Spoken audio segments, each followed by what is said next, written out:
Este ciclo de conferencias es la número 4. Va a presentar el doctor Alexis Dagnino. Él es bioquímico.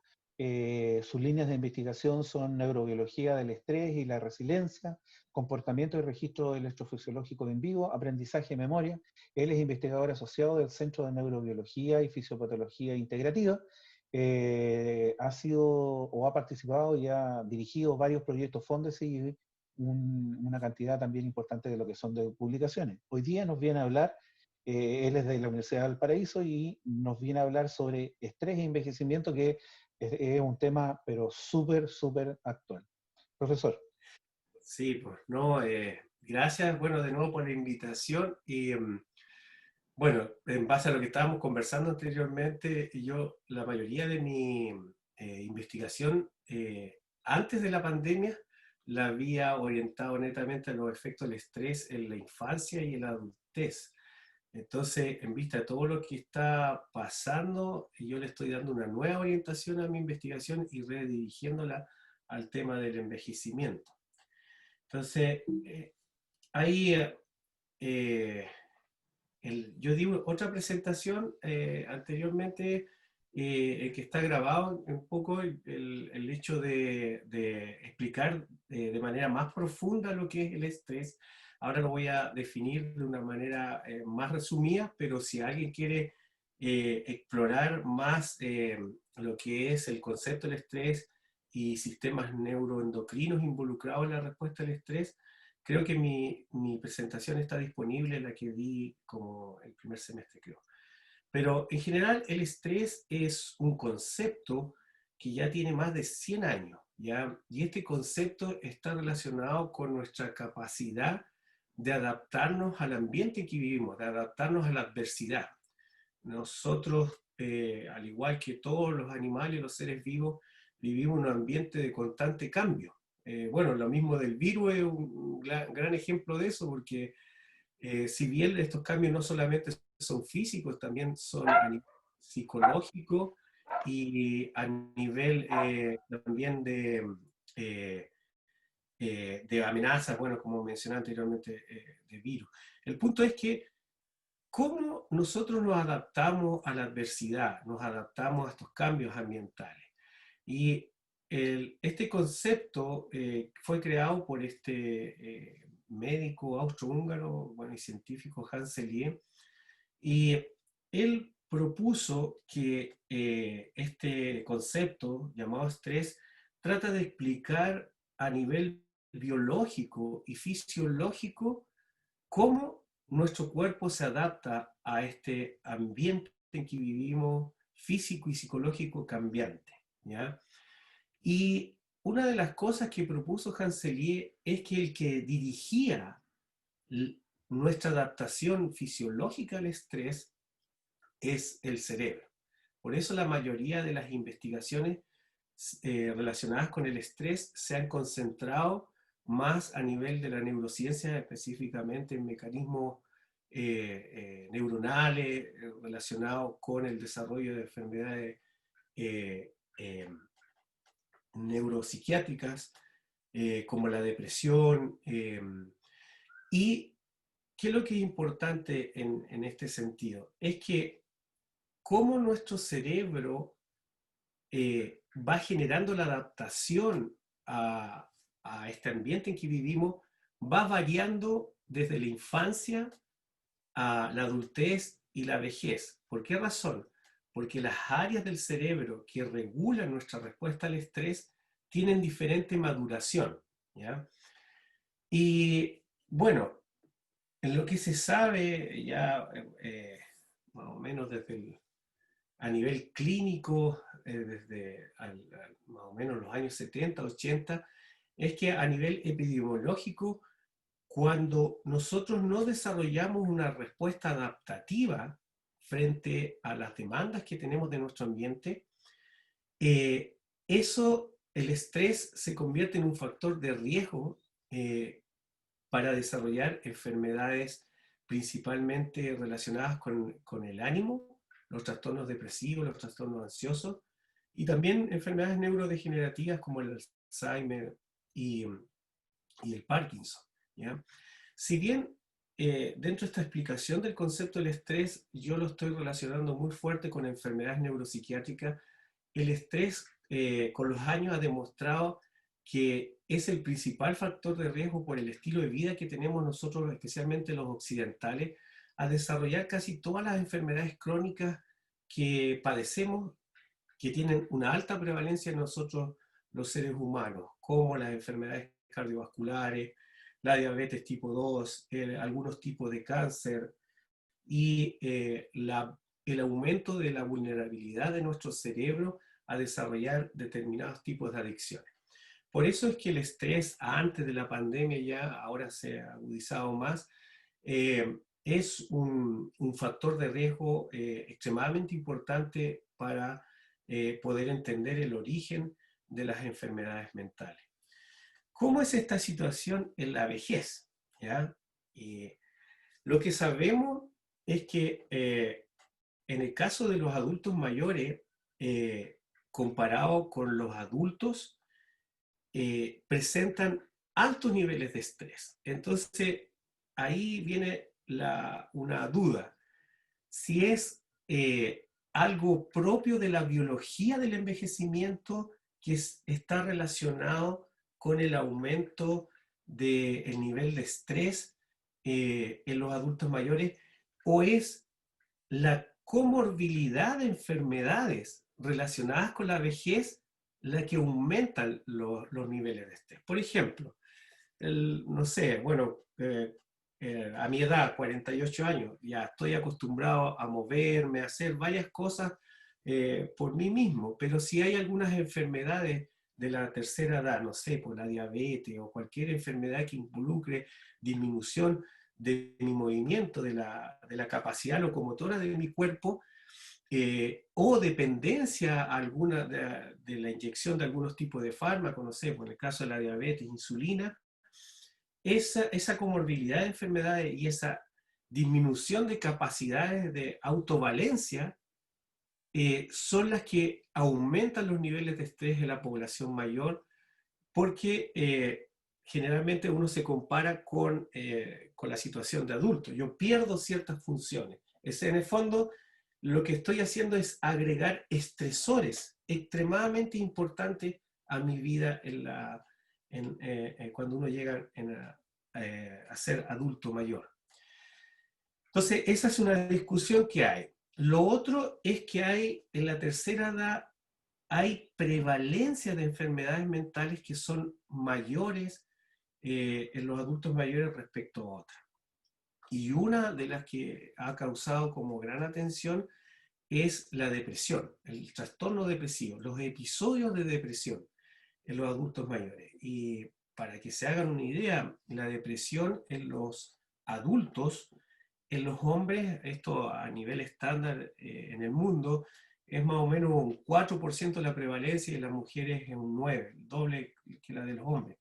Pero en estudios realizados hechos en Chile en mayores de 60 años, la prevalencia de la depresión, en el caso de la depresión leve o grave, depresión mayor, llega a un 44,5%. Estamos hablando de una enfermedad neuropsiquiátrica, la depresión mayor, extremadamente prevalente en los adultos mayores. Es más, es la enfermedad mental más prevalente en los adultos mayores, más que el Alzheimer, ¿ya? Que es lo más que se conoce, al igual que las demencias.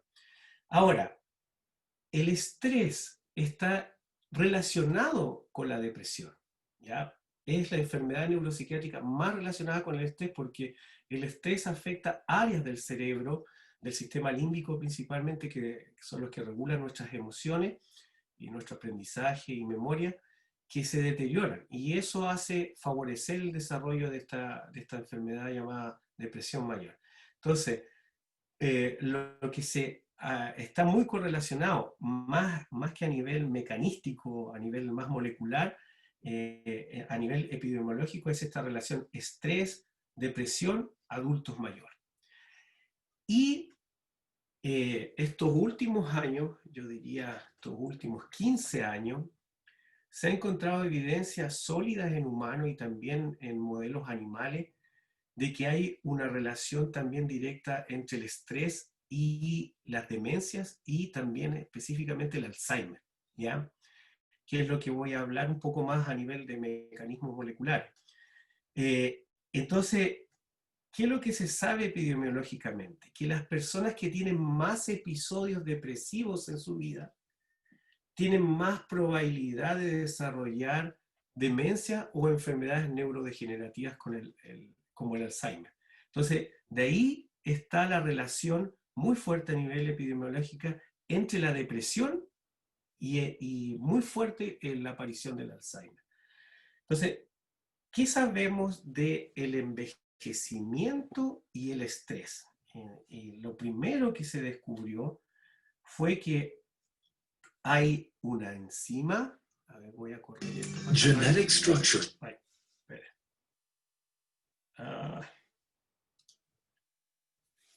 ¿Aló, me escuchan? Sí. Sí, Ah, sí. ya, que ahí se me activó el audio. Bueno, aquí hay una enzima que se llama la telomerasa, ¿ya? Que está en la parte más exterior de los telómeros, de los cromosomas, de todas las células de nuestro cuerpo. Entonces, a medida que nosotros vamos envejeciendo, la expresión de esta enzima va disminuyendo. Entonces, se ha relacionado mucho el inicio del envejecimiento con la disminución de la expresión de la telomerasa. ¿Y qué se ha visto en humanos que han sido sometidos a este estrés no adaptativo, a este estrés más tóxico, más técnicamente llamado distrés, ¿ya? Que estas personas que son sometidas a episodios largos de su vida de distrés, por ejemplo, estrés laboral, ¿ya? El envejecimiento se acelera, ¿ya? Esto fue súper bien impactante cuando se descubrió, porque, claro, se encontraba relación entre el estrés y la aparición de enfermedades de la tercera edad, pero no se había encontrado como algo específico del envejecimiento como las telomerasas y su efecto directo del distrés. Entonces, ¿cuál es la idea? Es que este es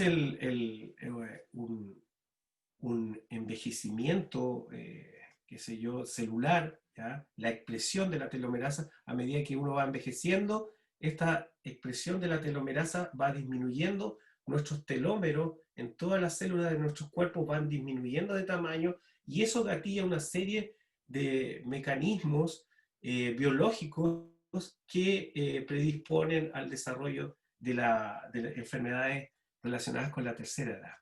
Y tanto el estrés prenatal o traumas a nivel infantil, enfermedades mentales en los adultos como la depresión o enfermedades relacionadas con el envejecimiento, van acelerando esta disminución de expresión de esta enzima de la telomerasa.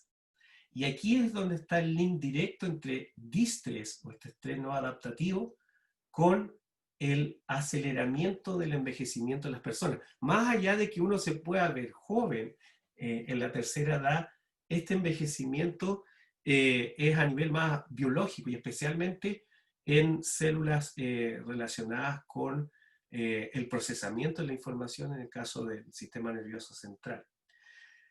La otra evidencia fuerte que se encontró en este tema del estrés y el envejecimiento está relacionado con este eje neuroendocrino llamado eje hipotálamo pituitario adrenal o eje HPA. Esta es como la columna vertebral de nuestra respuesta al estrés. Es el que traduce el mensaje relacionado con nuestra adaptación al estrés hacia el resto de nuestro cuerpo para generar los comportamientos relacionados con la respuesta al estrés, que es la lucha o el escape frente a la amenaza que tengo a nivel ambiental.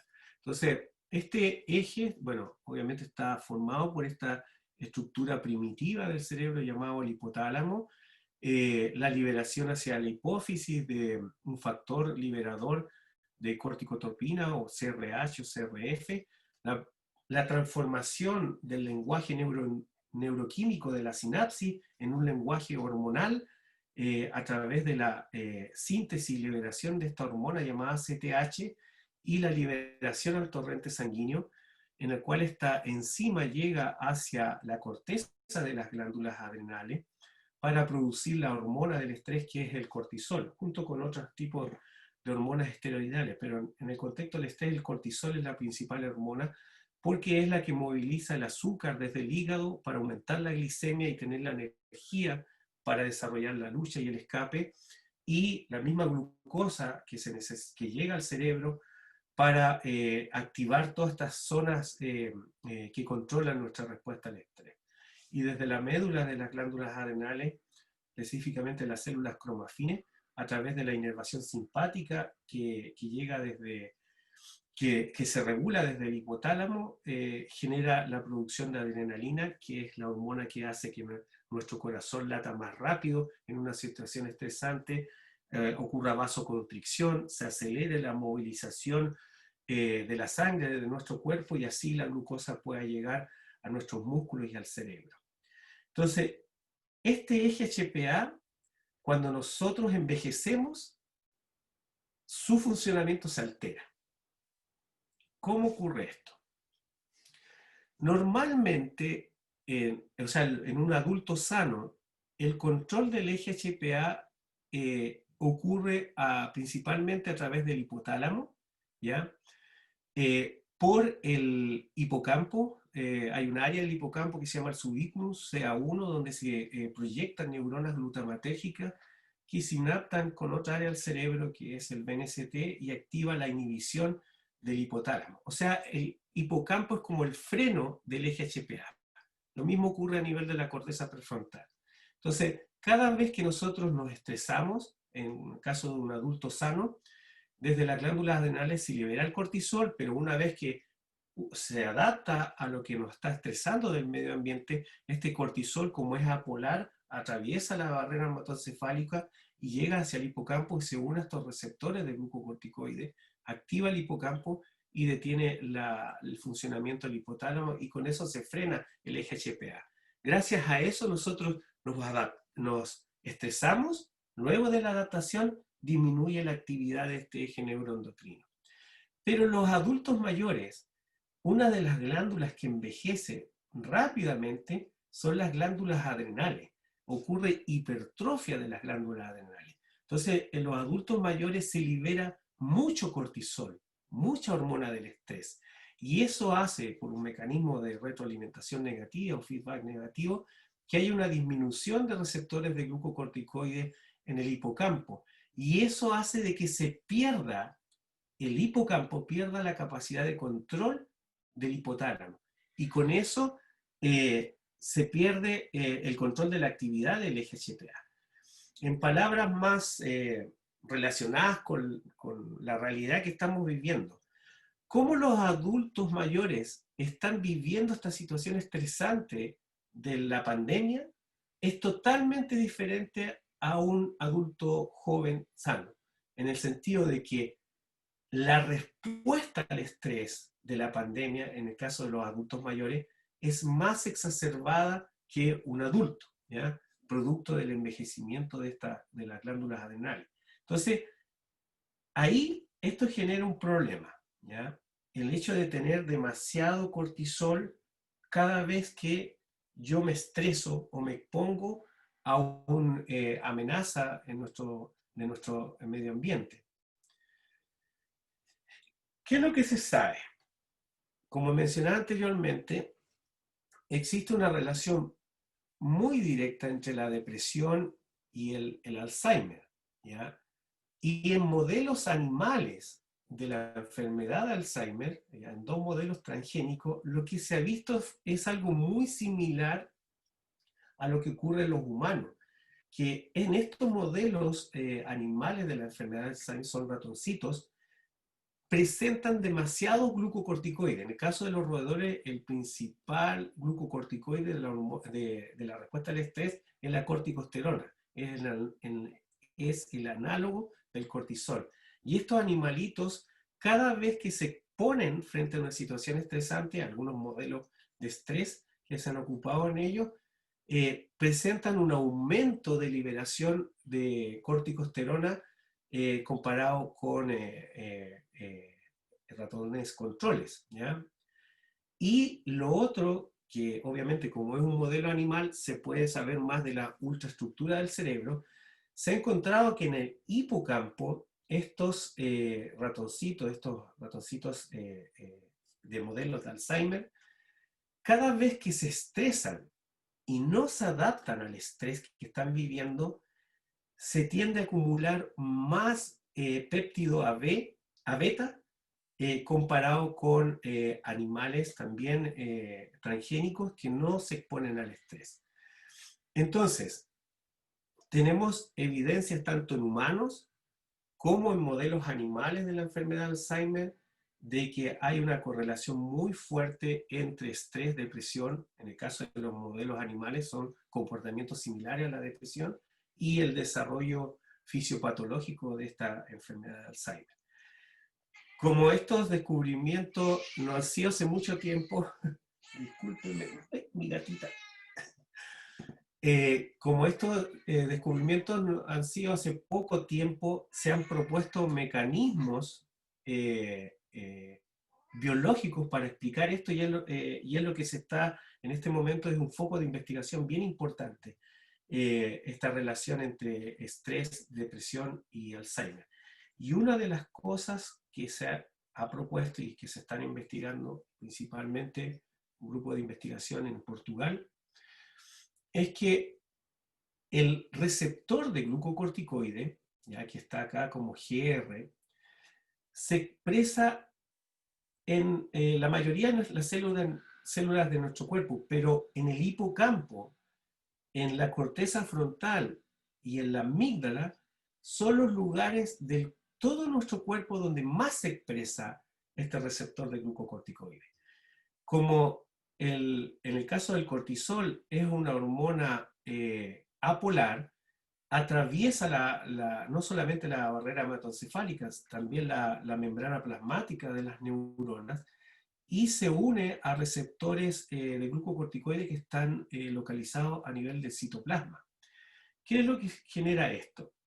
Que cada vez que hay un exceso de glucocorticoide, se hiperactivan estos receptores de glucocorticoides, se dimerizan entre ellos, y una de las cosas que se ha observado, tanto in vitro como en modelos animales de la enfermedad de Alzheimer, es que esta dimerización y esta hiperactivación de receptores de glucocorticoide en el citoplasma favorece la fosforilación de la proteína tau, ¿ya? Y es ahí donde a nivel molecular existe la correlación fuerte entre estrés y, en este caso, la fisiopatología de la enfermedad de Alzheimer. ¿Ya? La proteína tau, cada vez que se fosforila, se va acumulando y genera a nivel más celular las bases para desarrollar todas las alteraciones a nivel neuronal que a la vez se traducen en las alteraciones conductuales que vemos en los enfermos de Alzheimer, principalmente las alteraciones o el deterioro de la memoria y el aprendizaje. Pero otra cosa que se ha descubierto es que el exceso de glucocorticoides, el exceso de estrés y de la dimerización de estos receptores de glucocorticoides altera la formación del endosoma. El endosoma es la estructura celular necesaria para degradar todas las proteínas que están envejecidas o que tienen ciertas alteraciones. Y eso se traduce con una disminución de la autofagia o de la degradación de proteínas de autofagia, ¿ya? Entonces, esto es lo que más o menos está centrado, según lo que yo he estado leyendo, sobre la relación entre estrés y envejecimiento, que a la larga este tipo de alteraciones favorecen el desarrollo de la acumulación de estos depósitos celulares que no se pueden degradar, las placas senilias. Ahora, ¿cuál es la relación a nivel más circuital entre este tipo de alteraciones de la hiperfosforilización y acumulación o disminución de la degradación de tau, específicamente en el hipocampo, y en la corteza prefrontal, ¿ya? Por un lado, se sabe que el principal deterioro cognitivo que presentan los enfermos de Alzheimer es el deterioro del aprendizaje, de la memoria, ¿ya?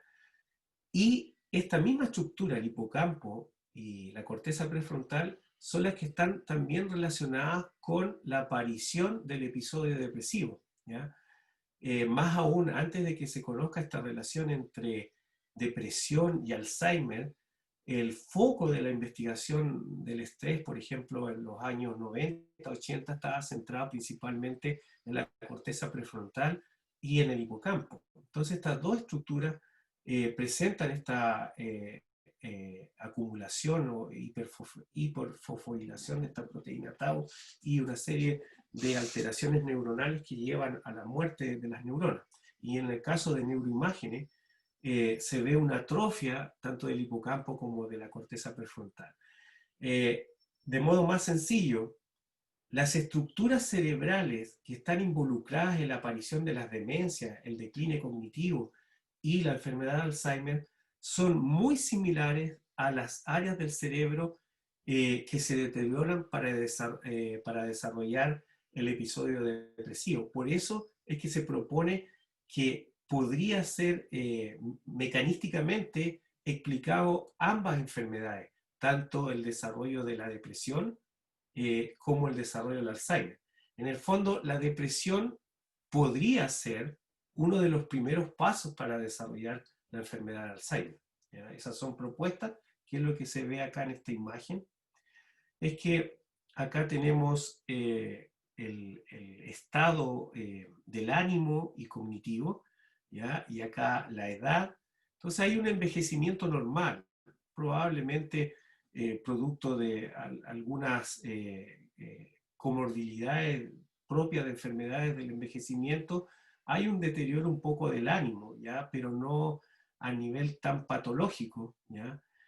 Pero a medida que yo voy cargando esta línea con más estrés en mi vida, yo voy a pasar de cuadros de depresión mayor y luego del desarrollo del decline cognitivo y problemas de memoria de la enfermedad de Alzheimer. Lo que genera el estrés es un daño acumulativo en estas estructuras cerebrales durante toda mi vida, ¿ya? Lo más probable es que una persona que no iba a desarrollar enfermedades neurodegenerativas como el Alzheimer en la tercera edad, producto del estrés que ha vivido en su vida, desarrolla esta enfermedad de Alzheimer y quizás más a temprana edad, ¿ya? Entonces, esto es algo, bueno, muy novedoso en lo que es la investigación del estrés propiamente tal. En el caso de la gente que estudia Alzheimer, no sé qué tan común es toda esta información que mencionamos, la relación fuerte con la depresión, pero a nivel clínico es lo que la mayoría de los neurólogos y psiquiatras que atienden pacientes con Alzheimer y pacientes con depresión, igual encuentran esta correlación entre estas dos enfermedades. Otra cosa importante son las mitocondrias. Es un punto de conexión también entre el estrés y el envejecimiento. ¿Por qué razón? Las glándulas adrenales que están sobre nuestros riñones, en la parte de la corteza de las glándulas suprarrenales, es donde se sintetiza esta hormona llamada el cortisol, esta hormona del estrés. Pero las mitocondrias cumplen un rol fundamental en la producción del cortisol a partir del colesterol, porque hay enzimas como la pregnenolona que se expresa dentro de las mitocondrias para producir el cortisol, ¿ya? Lo mismo pasa con toda la producción de noradrenalina a través de la dopamina y la monoaminoxidasa, ¿ya? Pero ¿qué es lo que sucede? Como en el envejecimiento esta glándula adrenal se hipertrofia, se cree que también podría provocar algunas alteraciones mitocondriales. Y ahí se hace otro switch, otro cambio entre la relación entre estrés y envejecimiento y su relación con la neuroinflamación. El estrés en condiciones normales produce un efecto antiinflamatorio, porque el cortisol a nivel periférico detiene la respuesta inmune. El cortisol es un inmunosupresor natural que tenemos nosotros. Y eso es lógico, porque durante la respuesta al estrés nosotros necesitamos energía. Y esa energía se trata de detener otros sistemas que consumen mucha energía, como el sistema inmune y el sistema gastrointestinal. Pero a nivel del sistema nervioso central, del cerebro, se ve el efecto opuesto. El estrés es proinflamatorio, ¿ya? Y es proinflamatorio específicamente en estas áreas que controlan nuestras emociones, nuestra memoria y la respuesta al estrés, que es principalmente el hipocampo, la corteza prefrontal y la amígdala, ¿ya? Entonces, ahí se conecta la parte de neuroinflamación con el estrés que vivimos y con la dieta que comemos, ¿ya? Se sabe que tanto el estrés como dietas poco saludables tienen un rol muy fuerte en el desarrollo de enfermedades como la depresión y también enfermedades neurodegenerativas. Entonces, hay otro sistema, ¿ya? Dentro cuando consumimos una dieta poco saludable, ¿ya? Esas dietas generalmente son ricas en ácido araquidónico, ¿ya? Y una de las cosas también que produce el estrés, que no sabemos por qué, es que desde las membranas plasmáticas de las neuronas, cuando se activa hay receptores de glucocorticoide también a nivel de la membrana, se favorece la liberación de ácido araquidónico hacia el citoplasma, ¿ya? Entonces, este ácido araquidónico, por un lado, tiene un rol muy fuerte en la generación de lípidos proinflamatorios, pero por otro lado, se generan otros lípidos más pequeños que cumplen una función muy importante en el control de la sinapsis, que son los endocannabinoides, principalmente la anandamida, pero el 2-AG es el endocannabinoide más relacionado con nuestra respuesta al estrés. ¿Y por qué se sabe eso? Porque uno de los receptores más importantes de estos endocannabinoides, principalmente el 2-AG, es el receptor de cannabinoide de tipo 1. Y como ven acá en esta inmunofluorescencia se expresa muy fuerte en el hipocampo. ¿Qué es lo que hacen estos endocannabinoides durante la respuesta al estrés? ¿Ya?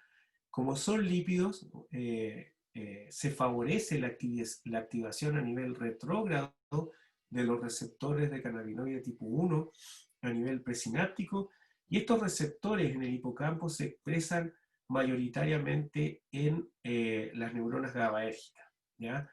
En cualquier área del cerebro, el control entre la inhibición, principalmente regulado por el sistema GABAérgico, por estas neuronas GABAérgicos, y el sistema excitatorio regulado por el glutamato, ese equilibrio dentro de las neuronas, dentro de los circuitos neuronales, regulan los ritmos cerebrales, el sistema de comunicación a gran escala que tiene el cerebro para procesar información, por ejemplo, entre el hipocampo y la corteza prefrontal.